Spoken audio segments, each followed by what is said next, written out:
दिलीप कुमार व्यक्तित्व में समाया एक चलचित्र। बात उन दिनों की है जब हम बंबई में रहते थे।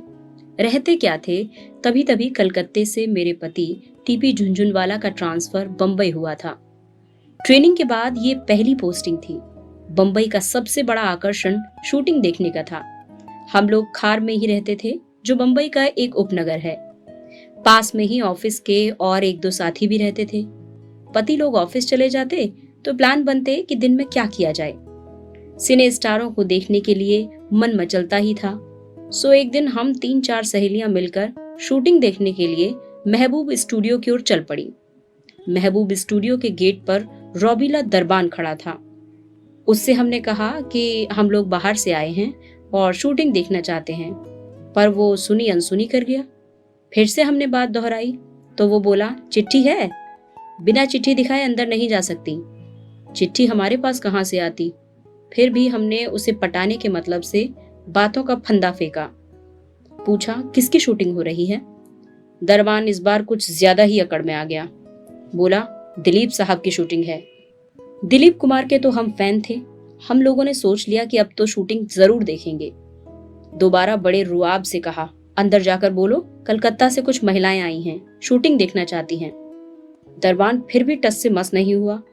इतने में अंदर से एक आदमी निकल कर आया। हमने उससे भी अंदर आने की बहुत अनुनय की, किंतु बेअसर रही हमारी मिन्नत। हम कुछ और कहें, इतने में अंदर से दिलीप कुमार किसी काम से या फिर किसी को देखने के लिए बाहर आए। मैंने झट आगे बढ़कर कहा, देखिए हम लोग आपके बड़े फैन हैं, सीधे चले आए हैं, कोई सिफारिशी चिट्ठी भी हमारे पास नहीं है, बड़ी दूर से आए हैं और ये दरबान हमें अंदर नहीं आने देता। एक तो हम महिलाएं, गृहिणियां, ऊपर से उनकी फैन। 1 मिनट के लिए उन्होंने कुछ सोचा, फिर दरबान से कहा, आने दो इन्हें अंदर। फिर हम लोगों से बोले, शूटिंग में तो अभी देर है, आप लोग कब तक इंतजार करेंगी। हमने तत्काल जवाब दिया, कोई बात नहीं, हम लोग इंतजार कर लेंगे। शूटिंग देखने का ये मौका हम इतनी आसानी से छोड़ना नहीं चाहते थे। दिलीप साहब बोले, तो फिर आइए अंदर। हम तो गदगद हो गए उनका ये मानवीय व्यवहार और बातें करने का अंदाज देखकर। ये थी हमारी दिलीप साहब से पहली मुलाकात। शूटिंग रुकी हुई थी, सेट की सजावट हो रही थी, कोई इधर जा रहा था, कोई उधर। एक और दिलीप साहब बैठे थे, 3-4 लोगों से गपशप करते हुए, शायद अपने बचपन की कुछ बातें बता रहे थे। हमने भी अपने कान उधर लगा दिए। वे बोल रहे थे, बचपन ऐसे इलाके में गुजरा जहां हर वक्त फिजा में वहशत रहती थी। मिट्टी के मकानात और उनमें लकड़ी का ज्यादा से ज्यादा काम। जैसे जैसे खानदान बढ़ता, मकान हिस्सा दर हिस्सा बढ़ता जाता। अंगूरों की लताएं मकान के इर्द गिर्द फैली रहती, ढेर के ढेर अंगूर, भारी वजनी गुच्छे और उन नाजुक अंगूरों के गुच्छों पर बड़ी सफेद थैलियां। सर्दियां आती कड़ाके की, तब भी बिस्तर नहीं बिछाए जाते थे। जितना बड़ा कमरा उतना बड़ा लिहाफ, दीवार से दीवार तक फर्श पर बिछा दिया जाता। हम सब बैठ जाते उसके ऊपर, साथ में होती कश्मीरी कांगड़ी। एक चीज और होती, ईरानी बिल्लियां। लोग उन्हें गोद में दाब लेते और ठंड से छुटकारा पा लेते। खानदान की बड़ी बूढ़ियां बच्चों को घेर कर बैठ जाती और पुराने, बहुत पुराने जमाने की कहानियां सुनते सुनते लिहाफ के अंदर ही अंदर हम एक कोने से दूसरे कोने की तरफ और उधर भी किसी खाला यानी मौसी को आंसू पोंछते देखते। इससे अंदाजा लगाया जा सकता है कि कहानियां जरूर ट्रेजिक होती होंगी, क्योंकि कहानी कहने वाली कहानी कहते कहते रुक जाती थी। हिचकियां आती थी, आंसू पोंछे जाते थे और हम सब बच्चों पर एक सख्ता सा छा जाता था। इस बीच हमारी न जाने कब आंख लग जाती, पर बड़ी बूढ़ियां किस्से कहती ही रहती, तब तक जब तक कि नींद उनकी खुद की पलकें बोझिल न कर देती। दिलीप साहब की आवाज में बड़ी संजीदगी और गहराई थी। चेहरे पर भावों की परछाइयां एक के बाद एक आ जा रही थीं, जैसे उन क्षणों को दोबारा जी रहे हों। वे अपने ख्यालों में डूबे हुए थे, स्वाभाविक अंदाज में बात कर रहे थे। सबकी आंखें उनके चेहरे पर गड़ी थी। वे उस समय एक्टिंग नहीं कर रहे थे, पर न जाने क्यों मुझे लगा कि वे इस बात से कॉन्शियस जरूर हैं कि उनके सामने कुछ दर्शक बैठे हैं और वे उनको देख रहे हैं। स्वभावतः ही अभिनय का कुछ पुट जरूर उनकी बातचीत में शामिल हो गया था। उसी दिन मैंने सोच लिया था कि दिलीप साहब से कभी लंबी बातचीत जरूर करूंगी। संयोग ऐसा हुआ कि बम्बई कई साल रहना पड़ा। खार में उन दिनों कई फिल्मी हस्तियां रहती थीं। हेमंत दा और गीता दत्त तो हमारे घर से 3-4 बंगले छोड़कर ही रहते थे। अक्सर हम लोग पाली हिल की तरफ निकल जाते, जहां बड़ी बड़ी कारों में फिल्मी सितारे आते जाते दिखाई पड़ जाते।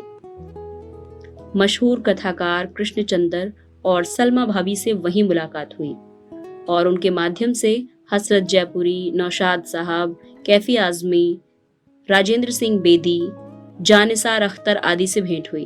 अक्सर गोष्ठियां होती। कई बार दिलीप साहब से भी मिलने का अवसर आया। बम्बई से हम लोग दिल्ली आ गए थे, लेकिन उनसे मिलने जुलने का सिलसिला कायम रहा। सागर सूरी जी दिलीप साहब के बड़े अंतरंग मित्र थे और जब वे दिल्ली आते उन्हीं के यहाँ ठहरते थे। सागर सूरी जी के यहाँ की माता की चौकी मशहूर थी। हम लोग सागर साहब के यहाँ जब जाते तब किसी न किसी फिल्मी सितारे से भेंट हो ही जाती थी। बम्बई भी हमारा आना जाना होता ही रहता था। दिल्ली और बम्बई के बीच कब दिलीप साहब, दिलीप भाई और यूसुफ भाई बन गए, अब याद नहीं। जब उनसे किसी कार्यक्रम में आने के लिए कहा, तुरंत तैयार हो गए। राजस्थान क्लब, आयकर और कस्टम बोर्ड के कार्यक्रमों में वे कई बार आए। उनके साथ एक अच्छी पारिवारिक दोस्ती हो गई थी। जाहिर था कि लंबी छोटी बातचीतों के बीच अनेक विषयों पर चर्चा होती। कभी राजनीतिक सामाजिक बातें होती, कभी फिल्मों से संबंधित बातें। अनौपचारिक रूप से मिलने पर कितनी कहानियां वे सुनाते। कभी खैबर दर्रे से गुजरने वाले व्यापारियों की कहानियां या फिर फ्रंटियर के खाने की लज्जत के किस्से। हाँ, कोशिश यही रहती थी कि फिल्मों के बारे में कम बातचीत हो, जबकि मेरी कोशिश ये रहती थी कि उनके स्तर का आर्टिस्ट फिल्मों के बारे में अपने विचार ज्यादा से ज्यादा प्रकट करे। पत्रकार जो थी मैं प्रोफेशन से। ऐसे ही एक बार दिलीप भाई ने एक घटना सुनाई थी। कहानी उसे यूं नहीं कह सकते थे, क्योंकि वो उनकी जिंदगी में घटी एक घटना से ताल्लुक रखती थी। बचपन के उस वाकये को वे बड़े होने तक भूल नहीं सके थे। थी ही वो घटना ऐसी रोमांचक कि मैं भी उसे कभी नहीं भूल सकी। उन्होंने बताया, मेरे दादा के बगीचों की देखभाल का काम मेरे एक मामा, जिनका नाम गनी मामा था, करते थे। मामा गनी एक अच्छे तंदुरुस्त जवान थे। ताकत उनमें इतनी थी कि दोनों कंधों पर एक एक अच्छा सेहतमंद बच्चा बैठा लेते और काम में लगे रहते। बच्चों से भी उनको बड़ी मोहब्बत थी और बच्चे भी उनसे खासा प्यार करते थे। एक बार बच्चों ने पाया कि मामा गनी बड़ी बड़ी जंजीरों में जकड़े हुए हैं। पागलों जैसा जुनून उन पर सवार है। पता नहीं क्या बुदबुदा रहे हैं। मुझे देखा तो एकदम चिल्लाए, यूसुफ, मेरी जान, मेरे बच्चे, यहाँ आ मेरे पास। और उन्होंने दोनों हाथ फैला दिए, जैसे उस छोटे यूसुफ को वे अपने आगोश में समेट लेना चाहते हों। दिलीप भाई ने बताया, मैं आगे बढ़ा मामा गनी के सीने में समा जाने के लिए कि उन्होंने मुझे दोनों बाजुओं से बुरी तरह जकड़ लिया। मैं चीख पड़ा, पर मेरी चीख पुकार किसी ने नहीं सुनी। मामा गनी चीखते ही रहे, बार बार यूसुफ, मेरी जान, मेरे बेटे की आवाज लगाते रहे, तब तक जब तक कि खुद निढाल होकर एक और लुढ़क नहीं गए। एक गफलत सी उन पर तारी हो गई थी। बाद में मैंने अपने दादाजी से पूछा कि मामा गनी को जंजीरों में जकड़ क्यों रखा है, तो जवाब मिला, यूसुफ, गनी अच्छा आदमी नहीं है। फिर उन्होंने मुझे घुड़क दिया। धीरे धीरे हम सब बच्चे मामा गनी से खौफ खाने लगे और उनकी तरफ जाना बंद कर दिया। मैं उस समय छोटा ही था। अक्सर उनकी चीखों में अपने नाम की पुकार सुनकर रुक नहीं पाता था। चोरी छिपे वहां पहुंच जाता और दूर से मामा गनी को अपनी मासूम निगाहों से ताकता रहता। मैंने पूछा, अपनी इस हरकत के लिए आपको कभी डांट पड़ी? जरूर पड़ी। वे बोले, अब्बा को जब मेरी इस हरकत का पता लगा तो वे बहुत नाराज हुए। एक दिन वे मुझे अपने साथ ले गए और जबरदस्ती मामा गनी की गोद में बैठा दिया। मामा गनी भी बार बार यूसुफ, मेरा बेटा कहते और जोर जोर से रोते जाते। मुझे ऐसे भींच लिया जैसे कंगाल को जमाने की दौलत मिल गई हो। खूब प्यार किया। बड़ी मुश्किल से मुझे उनसे अलग किया गया। हालांकि मामा गनी को अच्छी खुराक दी जाती थी, पर वे ढलते ही गए और एक दिन उनका इंतकाल हो गया। कहकर यूसुफ भाई एकदम चुप हो गए। वातावरण गमगीन हो गया। हम कुछ बोलते उसके पहले ही वे स्वयं बताने लगे, मेरे दादाजी पैदल हज करके आए थे। उन दिनों हज करना बड़े मायने रखता था। यही सबब था कि इलाके में सब उनके साथ बहुत इज्जत से पेश आते थे। दादाजी सुबह 3 बजे उठकर तहज्जुद की नमाज पढ़ते थे। उन दिनों मामा गनी दादाजी के साथ मुखिया थे और बागों की देखभाल के काम पर तैनात थे। नमाज पढ़ने के बाद दादाजी बगीचों का दौरा करते थे। 2-3 बार के दौरों में जब उन्हें मामा गनी नहीं दिखाई पड़े, तब उन्होंने उनके बारे में पता लगाया कि आखिर वे जाते कहाँ हैं। ये भी शक हुआ कि जवान आदमी हैं, किसी गलत सोहबत में तो नहीं पड़ गए, पर किसी को कुछ पता नहीं था। एक दिन दादाजी ने मामा गनी को घेर लिया और पूछा, कहाँ रहते हो तुम? ये वो जमाना था कि बुजुर्गों के किसी सवाल के जवाब में झूठ नहीं बोला जाता था। मामा ने कहा, आप मुझसे ये न पूछें कि मैं कहाँ जाता हूँ। वैसे मैं आपको यकीन दिलाता हूँ कि आपके बगीचों से एक पत्ता भी आज तक चोरी नहीं हुआ है। चाहे तो आप जांच करा लें। लेकिन दादाजी मामले की जड़ तक पहुंचना चाहते थे। उन्हें खुदा का वास्ता दिया, कसम दिलाई और उन्हें सच सच कहने पर मजबूर कर दिया। हम बड़ी उत्सुकता से कहानी के पीछे छिपी सच्चाई और उसके परिणाम को जानने के लिए उत्सुक थे। यूसुफ भाई हमारी उत्सुकता जान गए और उन्होंने बताया कि मामा गनी ने जो कुछ बताया वो बड़ा हैरतअंगेज और खौफनाक था। रात होते ही मामा गनी एक घोड़े पर सवार होते और निकल जाते। मीलों का फासला तय कर लेते। 13-14 मील निकल जाने के बाद रास्ते में किसी दरख्त से घोड़ा बांध देते और फिर आगे जाते। पैदल बड़ी दूर, और जहाँ कोई अकेला आदमी दिखाई पड़ जाता वहां मामा उस पर शेर की तरह झपट पड़ते और उसे दबोच लेते। फिर धीरे धीरे उसका गला दबाते। गले से घर्र घर्र की आवाज आती तो उसे सुनकर उन्हें खूब मजा आता। फिर किसी तेज धार वाले हथियार से उसके गले की नस काट डालते। गले से खून गिरने की जो शक्ल सामने आती और धीरे धीरे चेहरा सफेद पड़ता जाता और फिर सिर एक ओर को लुढ़क जाता। ये सब देखकर उन्हें बड़ा सुकून मिलता। फिर तेज धार वाले औजार को पोंछकर वे अपनी जेब में रख लेते, घोड़े पर चढ़ते और लौट पड़ते। हर रात उन पर कोई ऐसा खौफ सा बरपा हो जाता और वह बेबस बस इस शक के साए में अपने शिकार की तलाश में निकल जाते। इस तरह उन्होंने कई आदमी हलाल कर डाले थे। दादा ने ये जुर्म इकबाली सुनी और कहा, तुम बहुत गंदे इंसान हो। मामा गनी उस वक्त होशो हवास में थे। अपनी इस हैवानियत से वे खुद बहुत ज्यादा परेशान थे। उन्होंने खुद दादाजी से कहा कि कोई माकूल सजा उनके लिए तजवीजी जाए। दादाजी ने उनसे ही सजा तजवीज करने को कहा और फिर उनकी ही सलाह पर उन्हें रस्सी से जकड़ दिया गया। पर रात ढलते ही उन पर फिर वही जुनून सवार हो गया और उन्होंने सारे रास्ते तोड़ डाले। दूसरा कोई उपाय नहीं था। उनकी ही सलाह पर उन्हें मोटी मोटी जंजीरों से जकड़ दिया गया। और अब चूंकि इंसान के खून की उनकी हवस पूरी नहीं होती थी, वे धीरे धीरे घुलने लगे और एक दिन दुनिया से चल बसे। मैंने पूछा, आपके वालिद आपका फिल्मों में काम करना पसंद करते थे, उन्हें कोई ऐतराज नहीं हुआ? बिल्कुल ऐतराज था। उनका तो कहना था, फिल्मों में काम करना शरीफ घर के लड़कों का काम थोड़े ही है। इन्हें तो कोई धंधा या व्यापार करना चाहिए। लंगूर की तरह उछल कूद करना, किसी की नकल उतारना बेहुदा काम है। एक बार तो मेरे कारण उन्हें बड़ी शर्मिंदगी भी उठानी पड़ी थी। मैंने पूछा, वो कैसे? हुआ ये कि मेरे वालिद और राज कपूर के वालिद पृथ्वीराज जी की अक्सर मुलाकात हो जाती थी। मेरे वालिद उन्हें हमेशा छेड़ते थे कि तेरा बेटा तो नचनिया हो गया है। एक दिन जब उन्होंने बार बार ये बात दोहराई तो पृथ्वीराज जी ने कहा, अपने बेटे से तो पूछ वो क्या करता है। साहब, मेरी पेशी हुई। मैंने साफ मना कर दिया। पृथ्वी जी तो जानते ही थे कि असलियत क्या है, पर वे किसी सबूत की तलाश में थे और सबूत शीघ्र ही मिल गया। किसी अखबार में मेरी फोटो छपी थी। बस फिर क्या था। उसे लेकर वे मेरे वालिद के पास पहुंच गए और बोले, देख सरवर, अब तो तू मानेगा, ये देख सबूत। उस दिन तो तू मान नहीं रहा था और मुझे बार बार कह रहा था कि मेरा बेटा नचनिया हो गया है। तू मान नहीं रहा था जब मैंने कहा कि यूसुफ भी फिल्मों में काम कर रहा है। अब ले सबूत और देख, अब तो तेरा बेटा भी नचनिया बन गया। मेरे वालिद की शर्म से गर्दन झुक गई। गनीमत थी कि मैं उस समय घर पर नहीं था, नहीं तो हंगामा बरपा हो जाता। आप अपने वालिद के बारे में कुछ बताएं। मेरे वालिद बड़े सादगी पसंद इंसान थे। हमेशा घर से बस स्टॉप तक पैदल जाते, उस वक्त भी जब मेरे पास गाड़ियां नहीं थी, तब भी, और बाद में गाड़ियां हो गई तब भी बस में ही सफर करते थे। उन दिनों में बांद्रा में रहता था। पास में शकील बदायूनी, कुमार बाराबंकवी और कई लोग रहते थे। हंसी मजाक बहुत होता रहता था आपस में। उन्हीं दिनों आफताब हुसैन लुत्फ नाम के एक शायर से परिचय हुआ और शरारतन दोस्तों ने मेरा इंतखाब एक हाजी और शाह के रूप में कर दिया।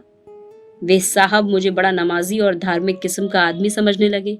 एक दिन की बात है, मैं और वालिद बस स्टॉप की ओर जा रहे थे। ये मेरा रोज का काम था। वालिद को बस स्टॉप तक पहुंचाने में रोज जाया करता था। मुझे देखते ही लुत्फ साहब तपाक से आगे बढ़े, मेरा हाथ चूमने लगे और कहने लगे, शाह साहब इनायत हो, आज तो आप सरे राह मिल गए। मैं तो सन्न रह गया। किसी तरह उनसे पीछा छुड़ाया, पर वालिद चुप नहीं रहे। मुझे डांटते हुए बोले, तू शाह साहब कब से हो गया? अब तक तो तू बाइस्कोप में काम करता था, अब शाह साहब भी बन गया। खबरदार, आइंदा बुजुर्गों के साथ कभी ऐसी हरकत की। बाइस्कोप में नकल उतारते उतारते बुजुर्गों की भी नकल उतारने लगा। वालिद साहब तो चुप हो गए, पर मैंने एक सबक उनसे सीख लिया कि कभी किसी से बेअदब होकर बात नहीं करना। छोटा आदमी हो या बड़ा, सबके साथ तहजीब से बात करना।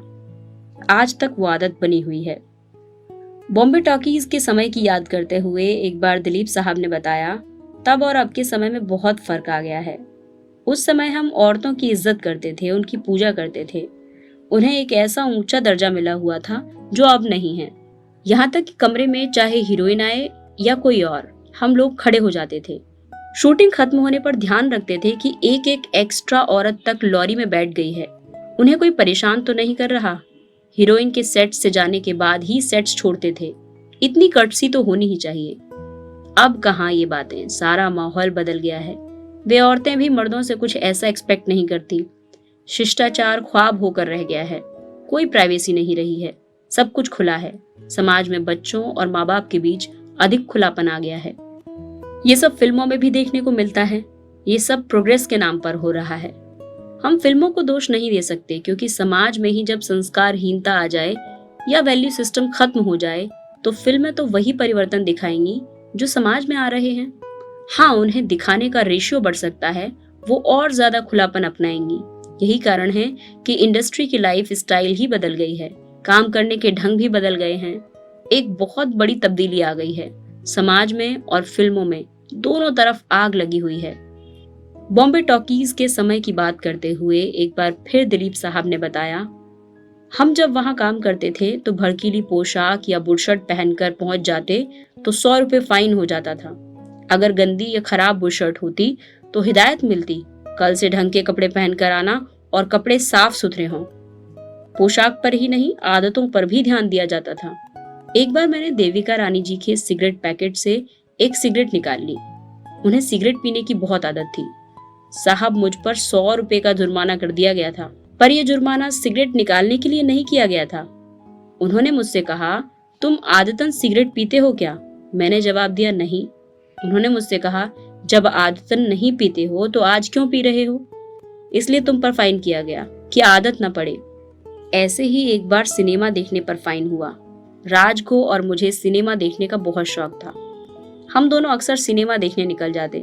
राज कपूर और मेरे शौक में ये फर्क था कि वो अलग अलग मूवी देखते थे और मैं एक ही मूवी को 3-3 बार देखता था, लगातार ये जानने के लिए कि ऐसा क्या है जो दूसरे एक्टर कर सकते हैं, मैं नहीं कर सकता। देविका रानी को मालूम पड़ा तो उन्होंने मुझसे तो कुछ नहीं कहा, राज कपूर से पूछा, तुम अक्सर फिल्म देखने जाते हो क्या? क्या रोज सिनेमा देखते हो? मैं बहुत खुश हुआ कि चलो मेरी जान छूटी, मैं बच गया। किंतु जब मैं हॉल से बाहर निकला तो मेरे आश्चर्य का ठिकाना नहीं रहा।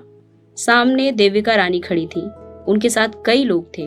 उन्होंने सबसे मेरा परिचय कराया, मेरे काम की भी बहुत तारीफ की। मैं बहुत खुश था। पर जब पिक्चर दोबारा शुरू हुई तो देविका रानी ने ड्राइवर को बुलाया और कहा, साहब को स्टूडियो ले जाओ। महीने के आखिर में जब तनख्वाह मिली तो उसमें से 100 रुपए काट लिए गए थे। आज एक्टर के लिए क्या अच्छा है और क्या बुरा है, सोचने के लिए किसके पास वक्त है? दिलीप साहब का कहना था, इसीलिए new theatre, Minerva movie tone, Bombay talkies आदि मैं आज तक नहीं भुला पाया हूँ। वे उनके मुरीद हैं, किंतु वे ये भी कहते हैं कि चाहे पुराने ओल्ड स्कूल के वे मुरीद हों, किंतु किसी दूसरे आने वालों के साथ कोई दुर्भावना या द्वेष नहीं रखते थे। खुश रहो और खुश रहने दो, ये मेरा सिद्धांत है। दिलीप कुमार को अपने परिवार से बहुत लगाव है। उनकी कोठी सदैव परिवार वालों से भरी रहती है। शादी के बाद से वे सायरा बानो के बंगले में ही रहते हैं। किंतु परिवार से प्रेम बदस्तूर है। अक्सर कहा जाता है कि यदि कोई व्यक्ति बहुत भावुक और संवेदनशील हो तो वो अपने आप में बहुत अकेला हो जाता है। इसीलिए जब मैंने उनसे पूछा कि क्या आप कभी अकेलापन महसूस करते हैं, उन्होंने कहा, मैं कतई अकेलापन महसूस नहीं करता हूँ। मेरे भाई हैं, बहन हैं, पत्नी है, फिर मैं अकेलापन महसूस कैसे कर सकता हूँ? हाँ, ये बात अलग है कि मैं दूसरों के साथ अधिक घुल मिल नहीं सकता, उनसे संवाद स्थापित नहीं कर सकता। मुझे एकांत पसंद है और इससे हो सकता है अधिकांश लोग सोचते हों और सोचते क्या हों, उन्हें भ्रम हो जाता हो कि मैं एक बहुत दुखी व्यक्ति हूँ, लेकिन ऐसा नहीं है। मैं एकांत पसंद करता हूँ, उसमें डूबता नहीं हूँ। परिवार और परिवार वालों से जो प्रेम उन्हें मिला, और परिवार ही क्यों, बाहर से भी जो प्यार मिला, उसने उन्हें बड़ा विनम्र, मोडेस्ट बना दिया। उन्हें सादगी बहुत पसंद है, किसी को कष्ट देना नहीं चाहते हैं। इतना कि जब पाली हिल वाले घर में रहते थे तो रात में शूटिंग से देर रात घर लौटने पर लाउंज में सोफे पर ही सो जाते थे। किसी को जगाकर उसे परेशानी में डालना उन्हें बिल्कुल पसंद नहीं था। ये सादगी उन्हें विरासत में अपने वालिद से मिली है। आपको हमेशा सफेद कपड़े पहने देखा है? हमेशा नहीं, फिर भी अधिकतर। अब्बा कहते थे सफेद तो अल्लाह को प्यारा है, लेकिन इसलिए मुझे सफेद पसंद नहीं है। वो तो होते होते हो गया। अब्बा के हिसाब से सफेद कुर्ता पैजामा काफी था। दिलीप कुमार को पढ़ने लिखने में बहुत रुचि है। उनके कमरे में किताबों का ढेर लगा रहता है।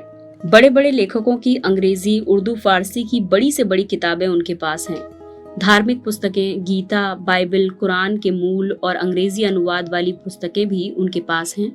आप चाहे जिस विषय पर उनसे बात कर लें, वे ये जाहिर नहीं होने देंगे कि ये उनका विषय नहीं है। घंटों किसी भी विषय पर बात कर सकते हैं। साधारण बातचीत भी करेंगे तो आवाज में संजीदगी भरी गंभीरता रहेगी। डायलॉग बोलने का उनका अंदाज इतना अलग है, इतने इमोशनल ढंग से बोलते हैं कि पात्र पात्र नहीं रह जाता, वो वास्तविक हो उठता है। अभिनय इतना डूबकर करते हैं, असली पात्र की तरह चलना, उठना, बैठना। वो पात्र सामने मूर्त रूप धारण कर लेता है। गहराई और जज्बात उनकी साधारण बातचीत में भी दिखाई देता है। एक बार दिलीप भाई दिल्ली आए, हमसे मिले। इधर उधर की बातों के दौरान उन्होंने बताया कि जब मैं दिल्ली आता हूँ तब चिड़ियाघर देखने जरूर जाता हूँ।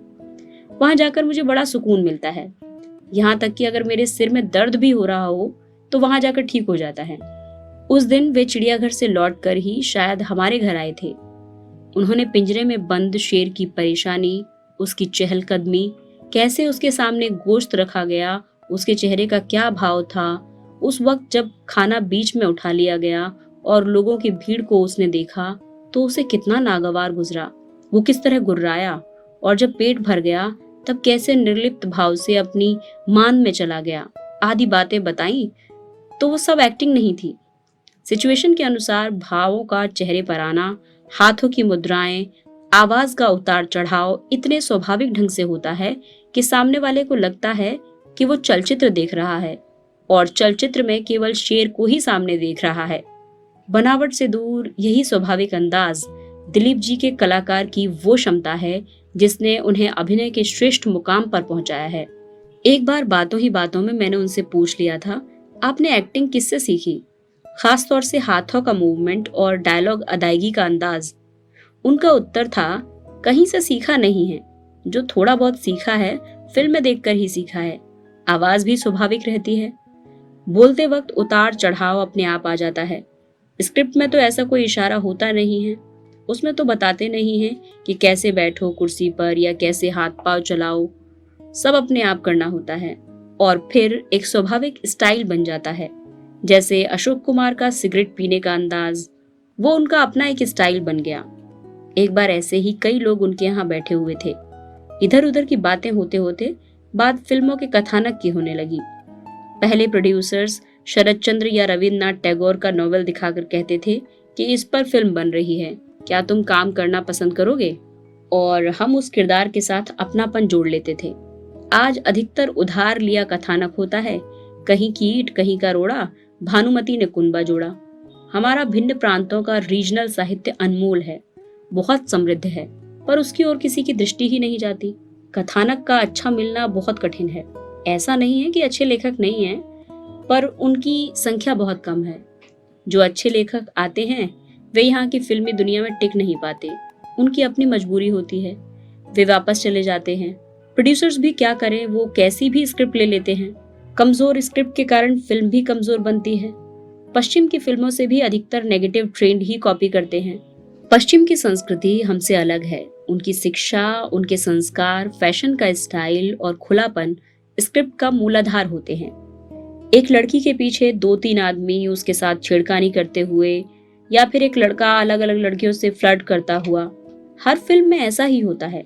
एक लड़की पर चारों ओर से हमला, एक आदमी आता है चाकू दिखाता है, दूसरा आदमी आता है जोर जबरदस्ती करता है। पश्चिम से ये ट्रेंड जेम्स रसेल और हार्वर्ड ह्यूग की फिल्मों से आया। नेगेटिव हीरो पैदा हो गए। द्वितीय विश्व युद्ध के बाद ऐसा ही हुआ और उस समय से फिल्मों का स्टैंडर्ड गिरने लगा।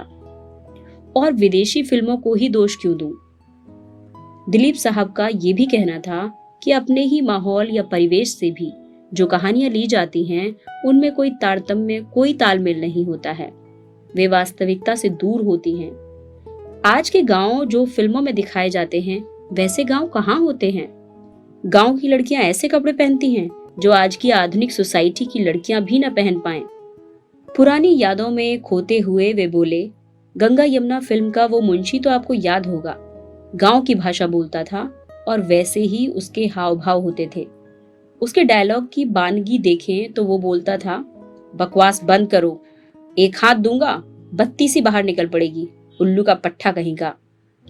वो वैसा ही मुंशी था जैसा हमारे अपने घरों में होता था। इसीलिए दर्शक उनसे एक लगाव, अपनापन जोड़ता था। वो चरित्र उसके अपने मन को छूता था। मुझे खुद याद है बचपन में जब मैं अब्बा से पैसे मांगता था तब वे पूछते थे, काहे के लिए चाहिए? क्योंकि बच्चों के पास ज्यादा पैसा होना अच्छा नहीं समझा जाता था। बहुत इसरार करने पर आना दुआना मिलता था फुटबॉल मैच के दौरान कुछ खाने के लिए। मुंशी जी चुपचाप 1 रुपया हाथ में थमा देते थे और उस समय उनके चेहरे का जो भाव होता था वो देखने लायक होता था। फिर मुंशी जी मुझे ले जाते थे ईद की शॉपिंग के लिए। फिल्म की गुणवत्ता के लिए दिलीप साहब केवल स्क्रिप्ट को ही दोषी नहीं मानते हैं। वो एक फैक्टर हो सकता है। उनका कहना है ठीक इंफ्रास्ट्रक्चर की बहुत कमी है। जैसे इंडस्ट्री बढ़ी है उस हिसाब से स्टूडियोज का विकास नहीं हुआ है। अधिकांश प्रोड्यूसर्स को किराए पर स्टूडियो लेने पड़ते हैं। स्टूडियो में भी परिवर्तन होते रहते हैं। वहाँ के काम करने वाले बदलते रहते हैं। स्टूडियो में सुविधाएं भी नहीं के बराबर होती हैं। न कोई लेबोरेटरी, न कोई रीडिंग रूम, न लाइब्रेरी या ऐसा कोई मिनी थिएटर जहाँ फिल्में देखी जा सके। कहीं कहीं तो बेसिक सुविधाएं, अच्छे कैमरा सेट्स आदि का भी अभाव है। इन सब बातों को देखते हुए वे प्रोड्यूसरों को भी खराब फिल्मों के लिए पूरी तरह दोषी नहीं ठहराते हैं, क्योंकि वो भी आत्मनिर्भर नहीं है। उन्हें भी कई चीजों पर निर्भर होना पड़ता है, जैसे हीरो या हीरोइन पर, अच्छे कथानक पर और इन सब से बढ़कर फाइनेंसर पर, जिसका पैसा लगता है। फाइनेंसर को अपने पैसे का जल्दी रिटर्न चाहिए, इसलिए कई समझौते करने पड़ते हैं। मसलन दिलीप साहब ने अपनी बात को समझाते हुए कहा, आज एक सीक्वेंस में एक गाना इसलिए डाला जाता है कि बॉक्स ऑफिस के लिए जरूरी है। मैंने ये टर्म पहली बार सुना। पिछले 4 दशकों में सिनेमा कैनवास कितना बदला है। बदलते कैनवास के साथ दृश्य पटल भी बदलते हैं। मुझे याद है सबसे पहले मैंने आपकी फिल्म जुगनू देखी थी और फिर मेला और शहीद। ट्रेजेडी के रूप में आप इतने मशहूर हुए कि ट्रेजेडी किंग कहलाए। 4 दशकों में 60 से अधिक फिल्मों में काम किया। कभी प्रेमी, कभी हीरो, कभी अंधे की भूमिका, कभी रोमांटिक डाकू, कभी पुलिस अफसर, कभी माफिया डॉन। बदलते माहौल के साथ अपने को ढालते गए। मुश्किल होता होगा ये सब, और फिर स्थितियां, वातावरण भी पहले से अलग हैं। उनका उत्तर था, हाँ, नया दौर है, नए हीरो हैं, नए लोग, नई फिल्में और नए फिल्म मेकर। पूरा माहौल नया है, नई वैल्यूज हैं। पहले समय में हम मास्टर्स के सामने बैठते थे स्टूडेंट के रूप में, हीरो के रूप में नहीं। स्टोरी सिटिंग में भी हीरो की तरह नहीं, स्टूडेंट्स की तरह। आज सब प्रोफेशनल है और अपना काम अकेले करना पसंद करते हैं। अमिताभ बच्चन से लेकर शाहरुख खान तक हमेशा कहते हैं कि आपकी फिल्मों ने उन्हें प्रभावित किया। कुछ लोग तो ये भी कहते हैं कि स्क्रीन पर उन्होंने आपको कॉपी किया है। मैं ऐसी बातों पर ध्यान नहीं देता हूँ। क्योंकि मैं इन पर विश्वास नहीं करता हूँ। किसी भी कलाकार का ये कहना कि वो किसी की नकल करता है गलत है। उन्हें ऐसा नहीं करना चाहिए। फिर भी आपके अभिनय की झलक, उसका अंदाज कई बड़े छोटे कलाकारों के अभिनय पर कहीं कहीं और कभी कभी दिखाई पड़ा है। बहुत बार ऐसा नहीं हुआ है और जब ऐसा देखा है तो मैंने अपनी चाल बदल दी है। सभी आपके साथ काम करना चाहते हैं। मैं नए यंग हीरो की बात कर रही हूँ। ये बात नहीं है, ये उनकी अच्छाई है कि वे ऐसा सोचते हैं और मुझे इतना मान देते हैं। मुझे भी उनके साथ काम करने में अच्छा लगता है। खुशी होती है कि इंडस्ट्री का भविष्य सुरक्षित है, नए लोग अच्छा काम कर रहे हैं। अभिनय के दौरान किसी कलाकार के साथ तालमेल नहीं बैठता है तब? हाँ, ऐसा कई बार होता है। कभी तो व्यक्तिगत व्यवहार के कारण एवं काम के प्रति उसका रुख क्या है, इस पर बहुत कुछ निर्भर करता है। कोई स्टार बहुत जल्दी नाराज हो जाता है, अपने कॉस्ट्यूम मेकअप मैन पर जरा जरा सी बात पर नाराज हो जाता है। बहुत से लोग छोटी छोटी बातों में नाराज हो जाते हैं। कईयों की हंसी मजाक की आदत होती है, इसी में कभी कभी बात बढ़ जाती है।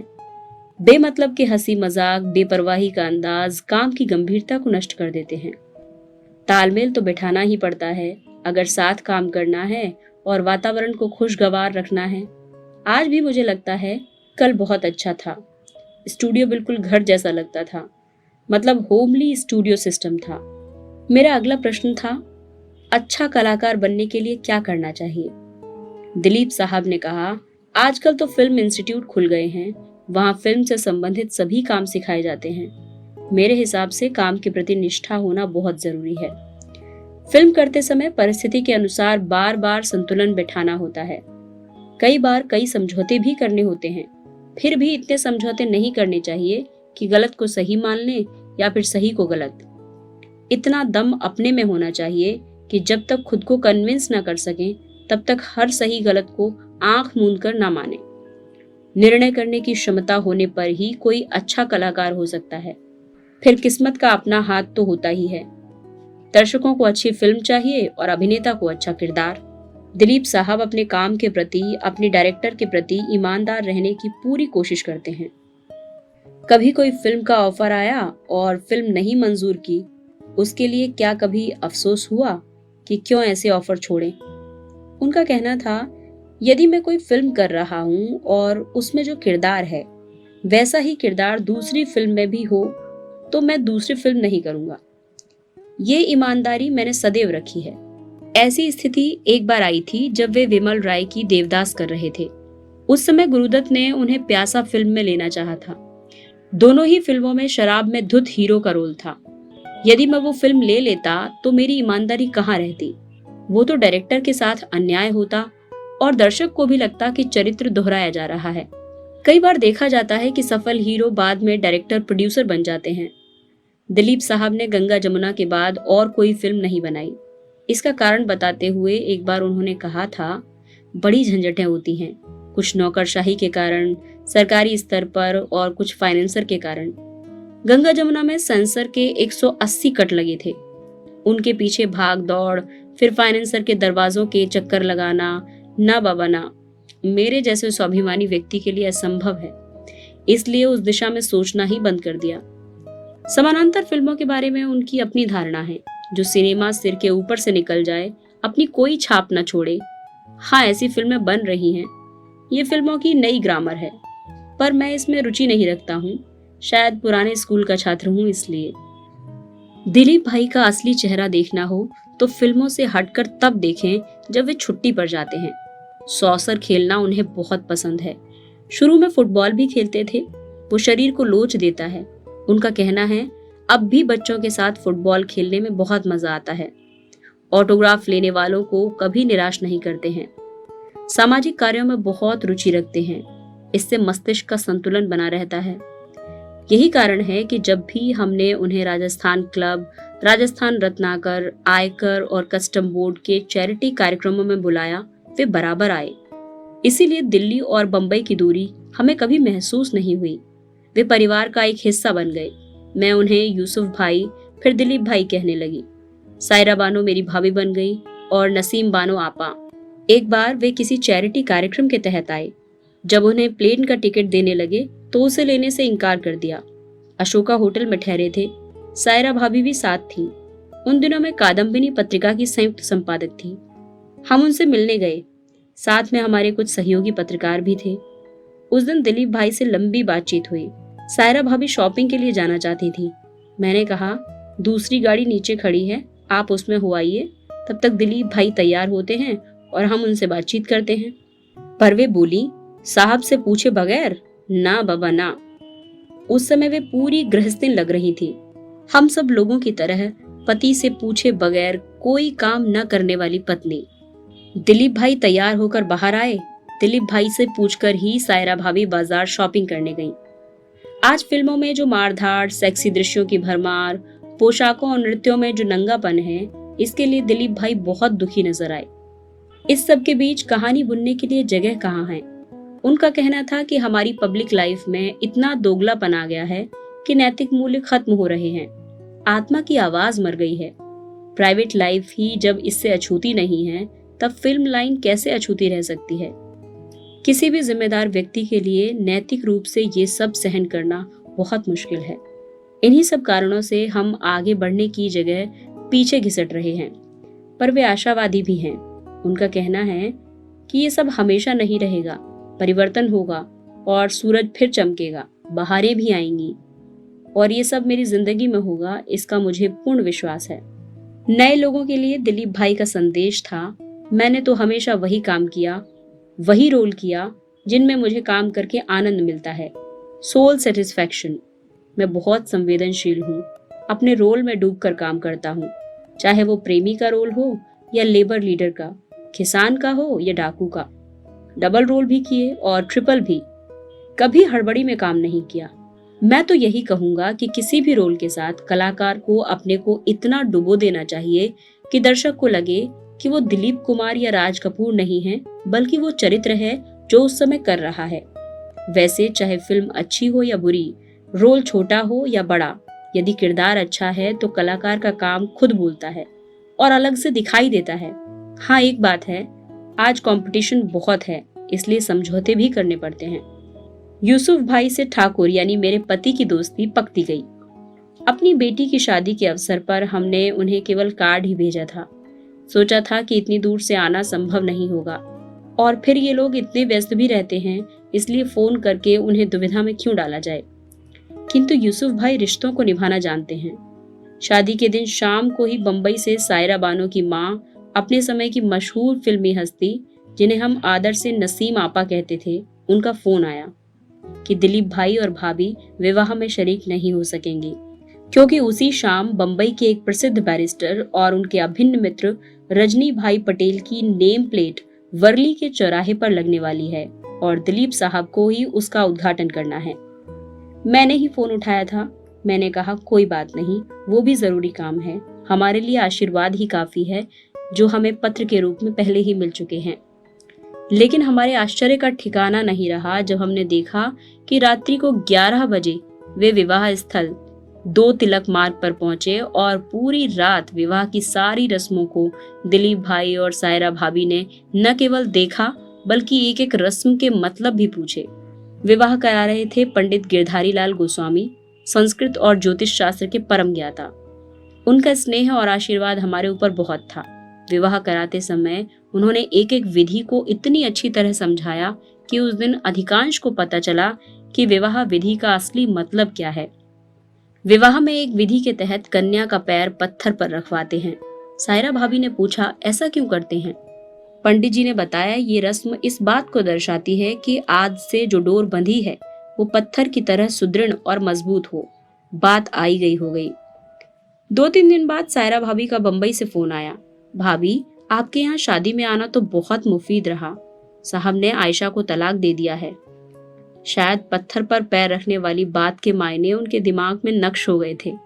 उन दिनों दिलीप साहब के हैदराबाद की आयशा से इश्क और फिर विवाह के चर्चे सुनाई पड़ रहे थे। हमारी खुशी का ठिकाना नहीं रहा।